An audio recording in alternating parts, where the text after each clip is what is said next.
आज हम आपको बताने जा रहे कुछ बड़े हैक्स जिसने कई मासूमों की जान ले ली। अगर आपने चैनल को सब्सक्राइब नहीं किया है तो जल्दी से सब्सक्राइब कर लीजिए। चलिए आगे बढ़ते हैं। 1. 2010 का हैती भूकंप। सबसे पहले हम 2010 के हैती भूकंप पर एक नजर डालेंगे। यह हाल की प्राकृतिक आपदाओं में से एक है। इसमें 7.0 की तीव्रता थी, जो दुनिया के अब तक के सबसे मजबूत भूकंपों में से एक है। इसने हैती को हिला दिया और कई लोगों द्वारा महसूस किए गए पिछाड़ी को छोड़ दिया।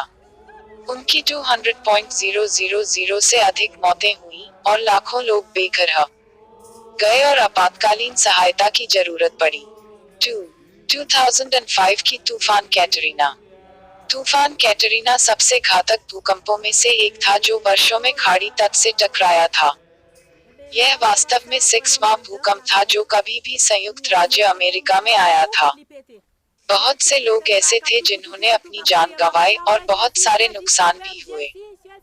वास्तव में नुकसान में $81 बिलियन से अधिक थे जो इस तूफान के बाद मरम्मत करने का लिए थे।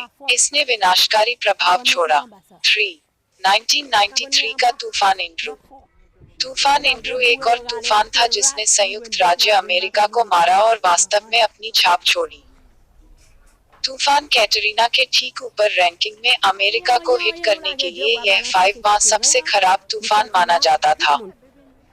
इसने बड़े पैमाने पर तबाही छोड़ी, बहुत सारी मौतें हुई और इस पर विचार करने के लिए अरबों डॉलर की संपत्ति का नुकसान भी हुआ। 4. तोहोकू भूकंप और सुनामी।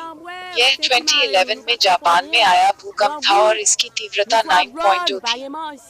यह देश को हिट करने के लिए सबसे मजबूत क्वेक में से एक बनाता है। वास्तव में यह सबसे मजबूत है जो कभी उनके इतिहास में दर्ज किया गया था।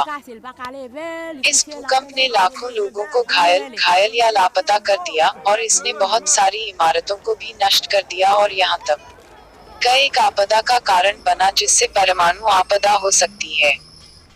23.6 मीटर 77 फीट तक सुनामी लहरें उठी, जो भूकंप के मिनटों में जापान को छू गईं।